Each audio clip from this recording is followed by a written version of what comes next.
Do you ever go through moments where you're talking to people and then all of a sudden you realize that you didn't say the lines you wanted to say? You didn't ask them enough about their interest and instead you just kept yapping about yourself. You didn't stand confidently enough or you didn't say enough jokes.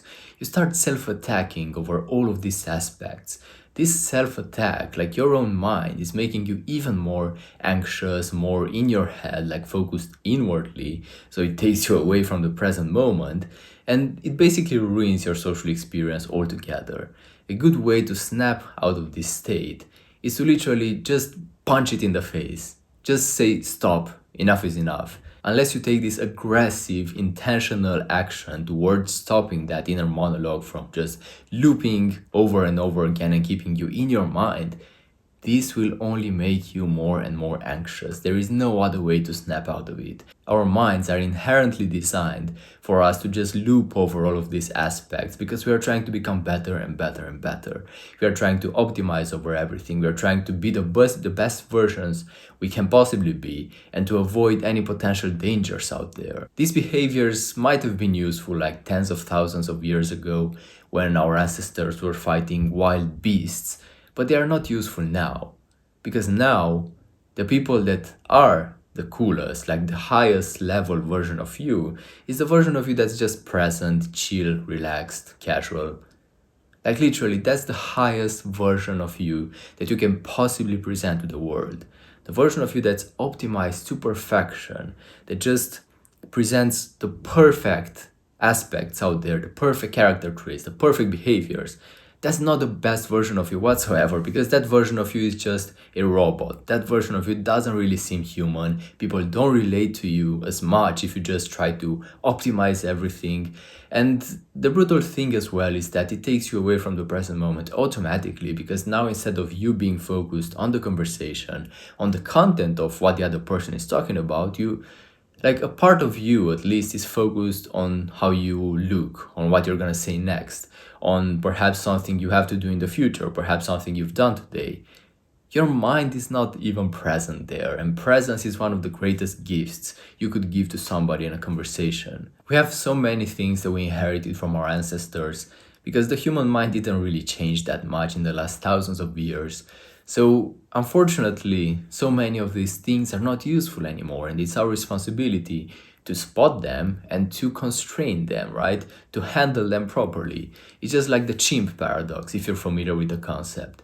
You have this lizard brain that's just seeking pleasure, status, not dying, basically, all of these primal aspects that we just inherited from thousands and thousands of years of evolution.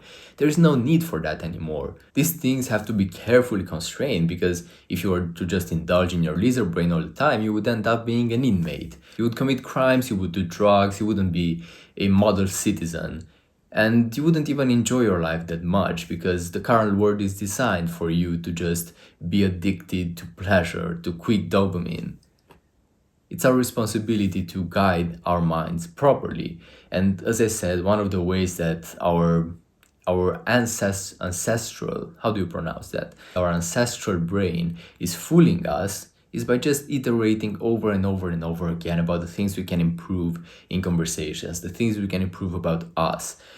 Like, how can we be perceived as even cooler and cooler and cooler? How can we raise our status even more? When you drop all of that, when you just force yourself to stop the overthinking process and instead you just focus on the present moment, you just manually shift your awareness to the outside world, then you become cooler automatically. Isn't that what you wanted anyway? Because truthfully, if you are used to just optimizing yourself and being very careful about every single aspect of yourself, then it means you have a great capacity for just observing things in detail. What you could do is to take that capacity and direct it outwardly and now start analyzing the world. Take yourself out of the equation. Just behave like you would be watching a movie. Watch the movie that is the real world and start observing things in reality. Start observing the details. When you're watching cars in traffic, for example, start being aware of how these cars are driving through, how these drivers are behaving, right?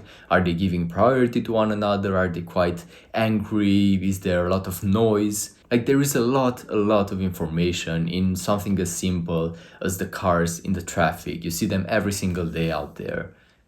But your mind just filters most of that data out. Even when you're talking to people, people give you a bunch of data about themselves. They literally put their souls on a plate for you through their body language, micro expressions, voice inflections, all of these non-verbal communication cues.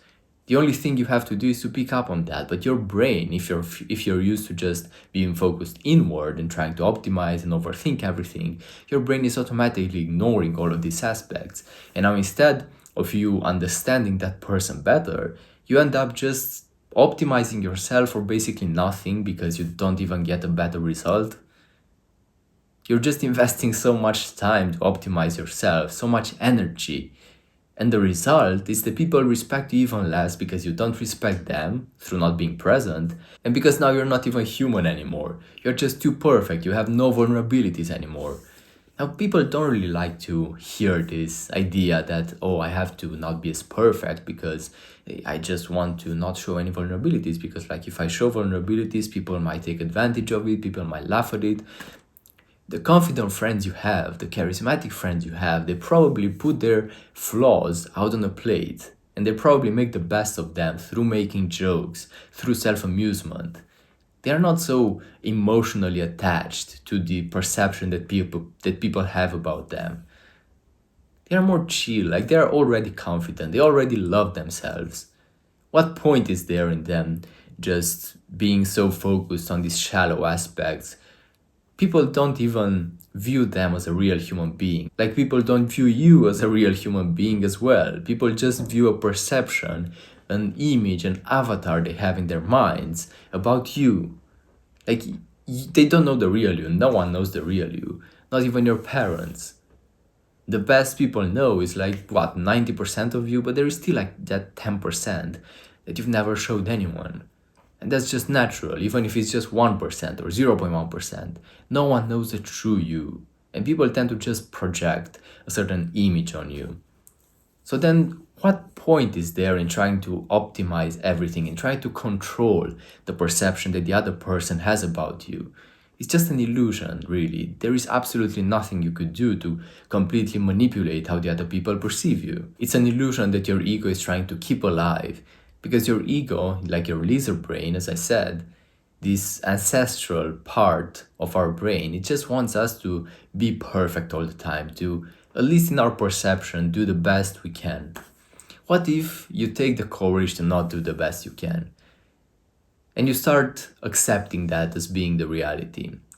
What if you behave socially, like out there when you're interacting with people? What if you behave in a way that's quite below your standard? So, for example, you believe that you're an adult, you are quite mature, you have to be serious and reserved.